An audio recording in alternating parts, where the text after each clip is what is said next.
What is up, YouTubers, gamers, and hobbyists out there? Welcome and peace. I want to start saying peace more in my videos because peace is the attribute I strive for most, especially in my hobby. Anyway, welcome. Thank you for clicking on this video. Welcome to this new series, which I'm just going to call Fighting Fantasy, where I am going to play through Fighting Fantasy books from my youth, and as I get further on into the series, from my adulthood as well. And I'm going to play them. I'm just probably just play through once. If I die early, I die early. I'll talk more about. If I die within the first couple of goes, I'll probably have another crack at it. But this is episode 1. This is the Warlock of Firetop Mountain. So you might have seen picture, and that's this. The book I'm holding up right now. This is my original Fighting Fantasy book from when I was a child. It cost on the back. This puffin book is £1.50. Now I ended up buying a slightly later edition for considerably more money, I should say. They go for quite a lot of money these days. But I didn't want to thumb through this one because it's so old. I'll probably it will just disintegrate on me. But it's even got the plastic cover on that I had from when I was a child. So this was the book I used to sort of flick through here, there, and everywhere. And I don't much care if anything happens to that. Well, obviously, I don't want anything to happen to it, but I'm not as bothered about it as I am this one, because this is the original. And as you can see, that's my adventure sheet that I downloaded from a Fighting Fantasy website. I don't know if it's an official one or whatever, but it served my needs, my purpose. And I sat here and I played through it, the Warlock of Firetop Mountain, and I thought to myself, I wonder how the experience will compare with my childhood experience of the game. How did it compare? Well, first of all, let's look at the two books. I mean, this is the original, which has better artwork in my opinion. And it was a phenomenon. So we'll talk about this. This was, for me, it was a phenomenon. It was a hit for me because playing solo, all that good stuff, turn to the references. This book, however, the later one, at the bottom, it's got little random dice results, which, it's kind of cool. If you don't have dice, you can play on the go, you can play on the train or what have you, if you really wanted to. I will say, though, I'm always disappointed when I buy these books. Go to the adventure sheet at the beginning, which they provide, and they tell you to make copies of it. Now, you probably won't be able to see it there, but I've rubbed them out with a trusty eraser. But people write in them. Why would you do that? I used to just use a sheet of paper when I was a kid. So this is my original one from, my God, I tried to think how many years old this book is. And I must have been maybe 12 years old when I had it. I'm just trying to get through to the right reference. Don't worry, we'll come on to the game in a mo. Right. Dare I open it? The original adventure sheet, never been written in. Ever. But some kids, I don't know, like barbarians, and I think it's barbaric to write into a book. When I was a student in uni and we had to scroll all over textbooks and things, I found that such a weird concept. I could never get my head around it. But for a book like this, I think, no, it's just wrong. Anyway, enough of that. So, what did I think? How did it compare? I I thought I was going to go into this. I always remember, I had a memory of this game, this book from childhood as one of the harder ones to complete. And although it's not the easiest adventure out there, it certainly isn't. I wouldn't say it was the hardest. Probably wouldn't even put it in the top 5 hardest. We'll come on to statistics later in the series where I might score them and rate them. And I've seen someone else that had a list of what they thought was best, and they rated them when they was younger. And I intend to do a video on their channel at some point because I find it very interesting. But anyway, I thought I was going to go into this, me being who I am, and not remember any of it very well at all. But do you know what? I found myself remembering a lot more than I expected to. Yeah? So I started playing it, and I thought, I'm sure that there's a portcullis, 2 levers left and right. I thought, I'm sure you pull the right one. And it was confirmed later on in the book when you see this crazy old man. And one of the bits of information he imparts to you is he's not much help, but you find him in this little prison as a pet for the orcs or whatever, or the trolls rather.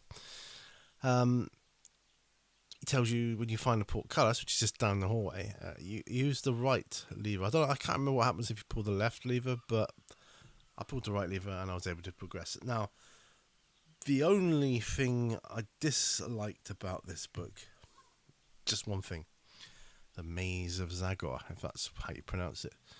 Getting lost in the maze. Yes, I got lost in the maze. I spent a good hour going round and around in circles trying to find my way out. Eventually I did, of course. Oh my goodness. Yeah, I found that part of the adventure irritating in my older age. I think the younger me would have just cheated somehow. Found a way around it, whatever. I would have found some unique way to cheat. But the one thing I will say, and the one caveat I will have, when I play through these books now, there will be no cheating.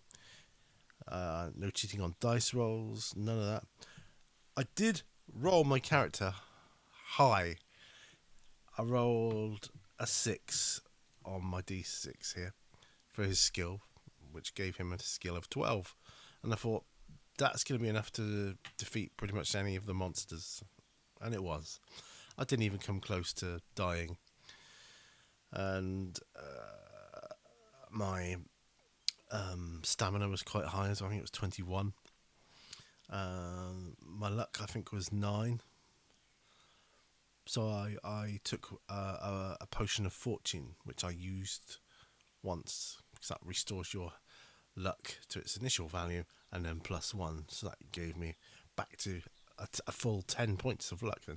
And every time I used my luck, I was always lucky, so I was lucky in that respect. Yes, so the artwork throughout this adventure, I mean, I just remember the images and the imagery and the artwork, you know, because obviously it's the same artwork within the book, just the cover that's different on the later one. And it just held such good memories for me, the nostalgia.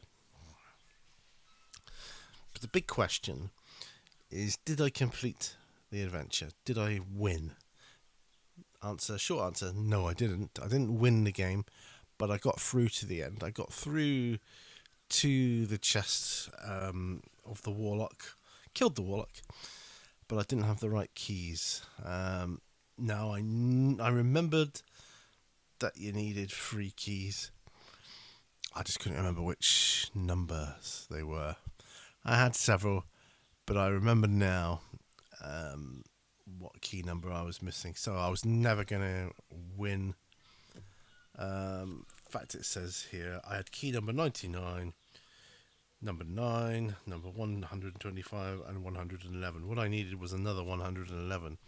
Combine those two with the 99, that would have taken me to the right reference number to then go that would then take me to reference 400 and open the chest, have all the treasure and everyone. But sadly, I didn't win it, so I failed the adventure. But for a one shot or one time only replay of that game, no cheating whatsoever, I think I did well, not only to survive, but to get to the end of the adventure and get through that blasted maze of Zagor. If that was the Steve Jackson element, Steve didn't like that bit. I don't like areas where you just get lost going round and round and round, unless you have an easier way of it. Because I didn't make a map, and I think I only ever made a map of Warlock of Firetop Mountain once when I was a youngster, and I didn't find it easy to map out. I even bought a book of graph paper to map it out, but I didn't. And I would imagine you could go online these days and actually just download a map of it. But it's fun to do it yourself, and we'll come on to mapping again. That's another topic for another video. But did I enjoy it? Oh, immensely. I really enjoyed it.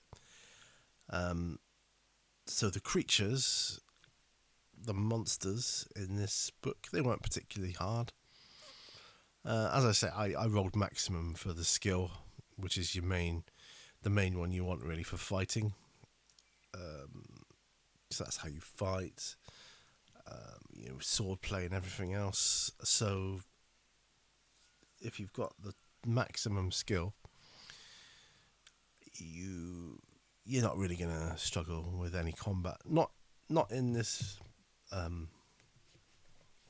game book anyway. Not in the first one. Cover illustration was by Peter Jones. Absolutely love this original artwork. I really do. The Warlock of Firetop Mountain, the Warlock himself, he doesn't have a big part to play in it. I didn't really see him till the end. The only other, apart from the very end where I ended up killing him, the only other inclination I had of his presence was the fact that he was kind of watching me somehow. I had this sense. It was when I faced some zombies, I think it was, and when I killed them, it said something like, you get the impression that you're not the only one that realizes these creatures are dead or something like that. So it kind of hints that the Warlock knows you've defeated them, or he was watching you through them. I don't know. But yeah, didn't meet him till the very, very end. I got through without paying the ferry guy as well. These are just iconic moments, but I really, really enjoyed playing through it, and I suspect this is going to be a good little pastime for me to relive my memories of this. And so I got through to the end, but I didn't complete. So it's still quite hard. The Maze of Zagor makes it incredible. It does make it hard. Without the Maze of Zagor, it would be relatively easy. At this point in time, I'm going to say along the lines of Forest of Doom, because I have a memory that was easy. I might not be so easy when I go to play that one again, but anyway. So next time I'm going to be looking at the second fighting fantasy game, which is the Citadel of Chaos. Again, there's the original artwork, cover illustration by Emmanuel, it says. So once again, I purchased a slightly newer copy to thumb through. Same in all respects to the original. But yes, so that's what I'm going to do. But thank you for joining me on this kind of reflection, I suppose, on the Warlock of Firetop Mountain. It was also in the Warlock magazine, which is a separate kind of take a look series that I'm doing. It came out in 2 parts in that, part 1 and 2. And I liked it in the magazine because a lot of the pictures were bigger. Not all of them, but some of the pictures were bigger in the magazine format, so that was nice.